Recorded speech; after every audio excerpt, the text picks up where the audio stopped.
ನೋಡಿ, ಈಗಾಗಲೇ ದೇಶದಲ್ಲಿ ಯಾರಾದರೂ ಹೋರಾಟಗಾರ ಅನ್ನೋವಂಥ ಒಬ್ಬ ರಾಜಕಾರಣಿ ಇದ್ದರೆ ಅದು ನಮ್ಮ ಪಕ್ಷದ ಲೋಕಸಭಾ ನಾಯಕರಾಗಿರುವಂಥ ರಾಹುಲ್ ಗಾಂಧಿ. ಈ ಕಾಲದಲ್ಲಿ ಕನ್ಯಾಕುಮಾರಿಯಿಂದ ಕಾಶ್ಮೀರದವರೆಗೂ ಪಾದಯಾತ್ರೆ.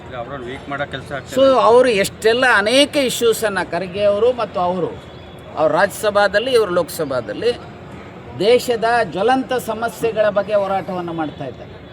ಅವರು ಏನೇ ಎದುಗುಣಿಸುವಂಥ ಪ್ರಯತ್ನ ಬಿ ಜೆ ಪಿನವ್ರು ಮಾಡಿದ್ರು ಸಹ ನನಗೆ ವಿಶ್ವಾಸ ಇದೆ, ಈ ದೇಶದ ಜನ ಕಾಂಗ್ರೆಸ್ಸನ್ನು ಮತ್ತೊಮ್ಮೆ ಕೈ ಹಿಡಿತಾರೆ, ಮತ್ತೊಮ್ಮೆ ಕಾಂಗ್ರೆಸ್ಸನ್ನು ರಾಷ್ಟ್ರ ಮಟ್ಟದಲ್ಲಿ ಅಧಿಕಾರಕ್ಕೆ ತರ್ತಾರೆ ಅನ್ನೋಂಥ ವಿಶ್ವಾಸ ಇದೆ. ಭಯ ಯಾಕೆ ಸರ್ ಮೋದಿ ಅವರಿಗೆ ಟ್ರಂಪ್ ಬಗ್ಗೆ ಇಷ್ಟೊಂದು ಎಲ್ಲದಕ್ಕೂ ಅವ್ರು ಹೇಳಿದಂಗೆ ಕೇಳ್ತಾ ಇದ್ದಾರಂತೆ?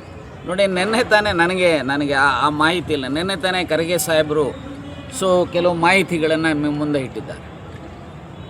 ಸೊ ಹಾಗೆ ಅದು ಯಾಕಂದರೆ ಖರ್ಗೆ ಸಾಹೇಬರು ಹೇಳಬೇಕಾದ್ರೆ ಒಂದಲ್ಲ 4 ಸಾರಿ ಯೋಚನೆ ಮಾಡಿ ಮಾಹಿತಿ ಸಂಗ್ರಹಿಸಿ. ಯಾಕಂದರೆ ಅವರು ವೆರಿ ಗುಡ್ ಪಾರ್ಲಿಮೆಂಟೇರಿಯನ್, ದೇಶ ಕಂಡಂಥ ಅತ್ಯಂತ ಉತ್ತಮ ಪಾರ್ಲಿಮೆಂಟೇರಿಯನು, ಪಕ್ಷದಿಷ್ಟರಲ್ಲಿ ಅವರು ಭಾಳ ಮೇಲೆ ಇರ್ತಾರೆ. ಅವರು ಹೇಳಿದ್ದಾರೆ ಅಂತ ಹೇಳಿದ್ರೆ ಅದರಲ್ಲಿ ಸತ್ಯ ಇದೆ.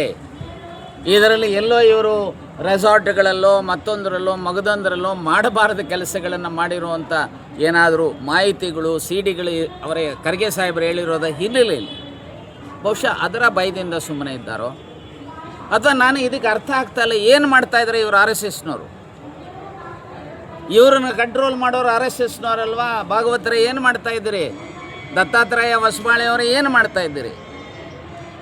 ದೇಶಕ್ಕೆ ನಮಸ್ತೆ ಸದಾ ವತ್ಸಲೆ ಅಂತ ನೀವು ಹೇಳ್ತೀರಿ, ದೇಶಪ್ರೇಮಿಗಳು ಅಂತ ಹೇಳ್ತೀರಿ.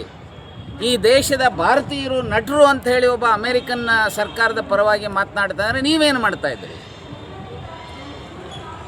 ಅಂದರೆ ದೇಶದ ಘನತೆ ಗೌರವವನ್ನು ನೀವತ್ತು ಗಾಳಿಗೆ ತೂರ್ತಾ ಇದ್ದೀರಾ. ಇದಕ್ಕೆ ಏನಾದರೂ ಈ ದೇಶದ ಘನತೆ ಗೌರವ ಹೋಗಲಿಕ್ಕೆ ಕಾರಣರಿದ್ದರೆ ಅದು ಭಾರತೀಯ ಜನತಾ ಪಾರ್ಟಿಯವರು, ಮೋರ್ ಪರ್ಟಿಕ್ಯುಲರ್ಲಿ ಆರ್ ಎಸ್ ಎಸ್ನವರು ಅಂತ ಹೇಳಿ ಹೇಳಿಕೆ ಬಯಸ್ತಾರೆ.